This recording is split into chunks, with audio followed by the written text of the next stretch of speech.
And now, what was changed? The news, the new topics, what you want to hear and to know about it. And we start with Marcelo.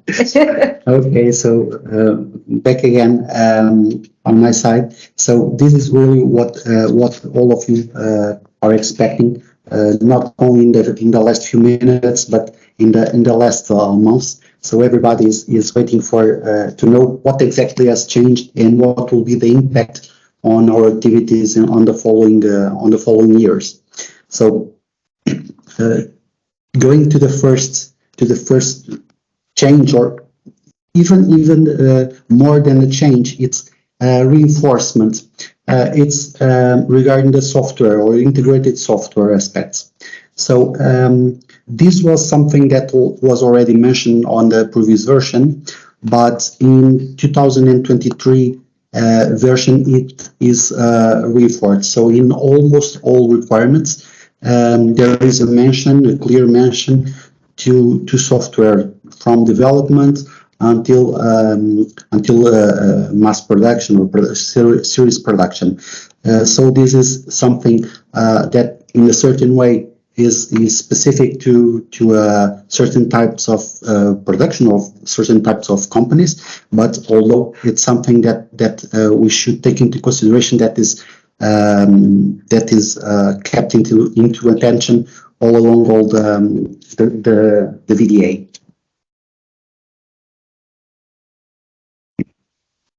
Also, the VDA has evolved in order to match or to be more in line with other VDA manuals. So what we see is that there is an harmonization or an alignment, for example, with SPICE or MLA. Also, we can see this with other volumes or other specifications. We will see it afterwards. But this also justifies that some chapters were reduced or omitted on this VDA. We will also speak about it later on the presentation. Marcel, if I may just make one comment, and if you can just go back one slide. Okay. So here, just to make one comment that I normally do in the trainings, and Vani as well, there has been a reinforcement and an approach from VDA that is common to several standards. So here, the alignment of the VDA 6.3 with maturity level assurance that was already present. If we see P2 to P7, we can coordinate that with maturity level 2, where normally a supplier is starting, with maturity level 7 already after SOP. So the correlation is pretty much direct. But also some other volumes from VDA are following this.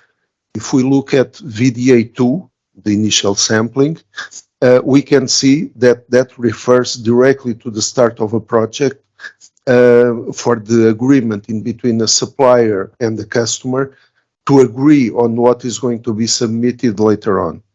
This is aligned with MLA, and this is aligned, and we approach this here in the presentation, with questions regarding P3 and P4, so the development and the relation with suppliers during development. Sorry. This is just to highlight that we didn't find and will not find here in this new version things or requirements that are different from VDA to the IATF, for instance. But one thing is certain, VDA is much more detailed in certain aspects, such as these ones. To bring things to the start of to the very beginning of a project, that IATF is more generic. IATF is not against that, but there is also not any requirement that specifies in which moment things must happen. VDA does that. We had already several big non-conformities with a 0 or a 4 before, because VDA was bringing all the customer service to start with the project itself. IATF is not specifying that in that way, is not against, but it's not detailed enough to go on that sense. And those were things that companies being audited P2 to P7 were having as non-conformities because it was not part of the systems. If it was not part, if it was not there, then classifications of 0 or 4 were applicable. So now this keeps on happening. This alignment of all the VDA standards is something that will continue with this new version, and that we call your attention to avoid, of course, non-conformities. Sorry, Marcel, back to you again. Welcome. Okay, so another change, the question related with procurement activities during development phase. So, as you can remember, in the last version, we have only one question relating procurement activities. It was the question P 2.5. In this new version, we have two new questions added for the process element P3 and P4. So I can be more in detail. I can say it's question 3.4 for P3 and 4.5.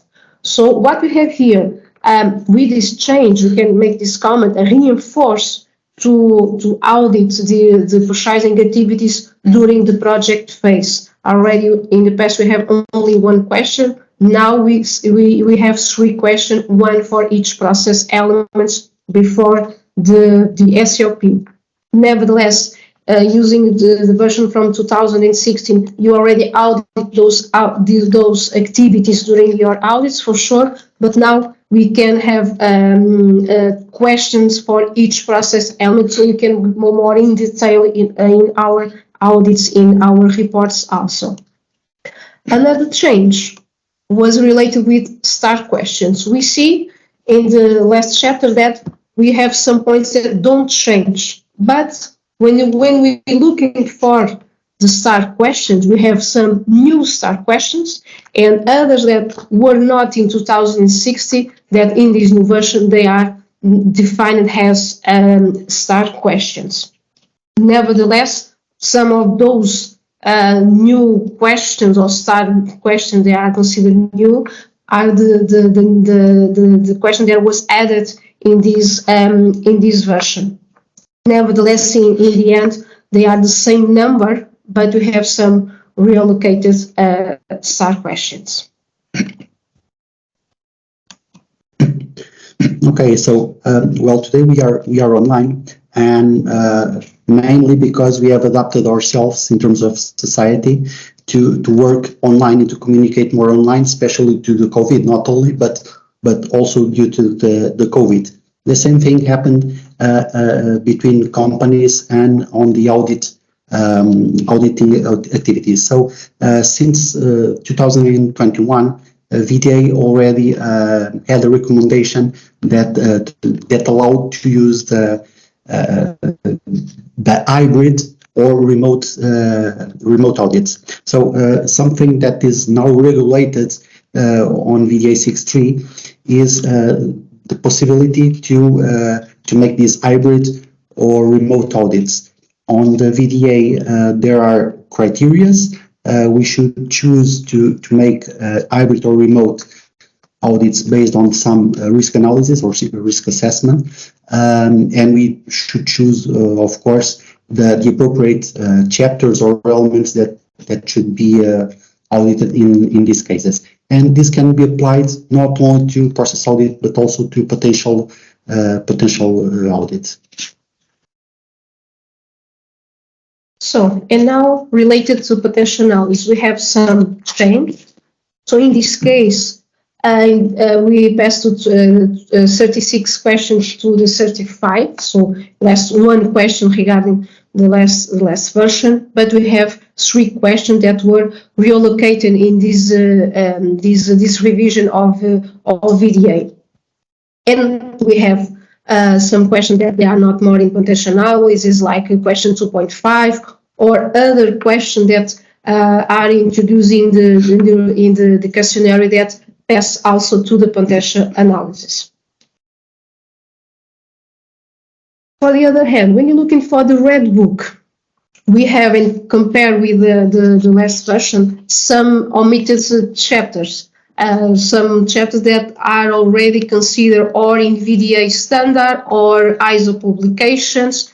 For example, chapter 4 about audit process is already mentioned and related with the planning and managing the process audit, and we have these requirements already a statement in 19011 standard. So that's one of the reasons that they are not appear more in the red book. For the other topic, the chapter 8 related audit service, the part of the process audit that we can audit service is not already part of the red book, okay? But you have some news in the next few slides. And also the chapter 10 about good practice, lesson ones, is already in the VDA standard, so not appear more as a chapter of VDA 6.3 red book. Other change related P6. P6, as you remember, has the 6 sub-process element according to the turtle diagram and another or an extra sub-element related transport and handling. This one was eliminated, omitted in the assessment of P6. Nevertheless, these requirements will still be audited, but we don't have more the evaluation regarding this sub-element.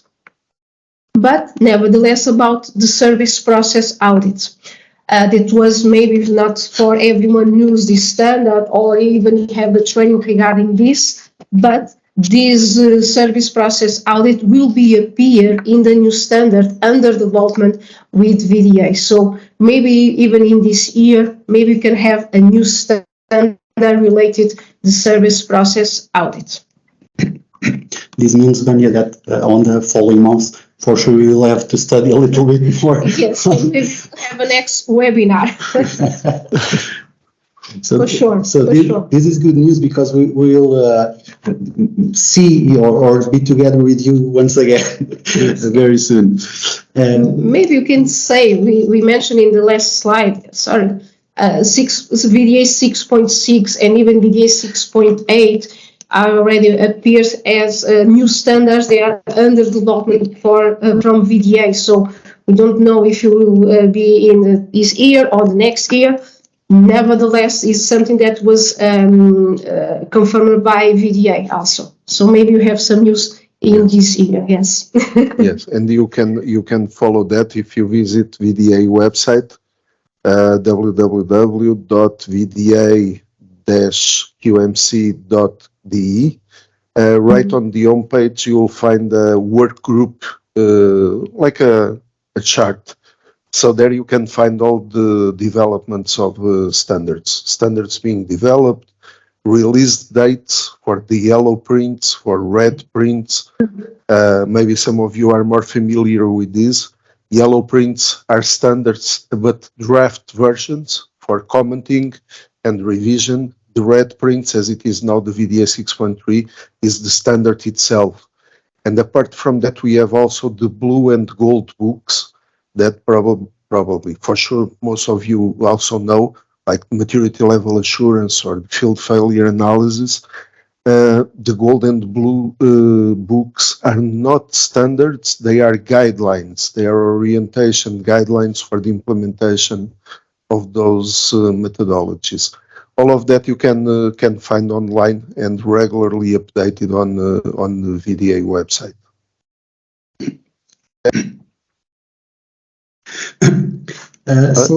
Sorry, we have already here one question. Hello, Erica. How are you?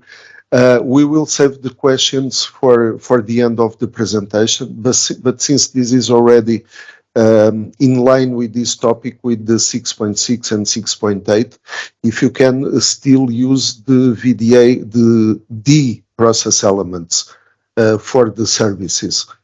Well, that's a good question because we have here a gap, I would say, because the D process elements are now on an obsolete book, and the 6.6 is not yet released.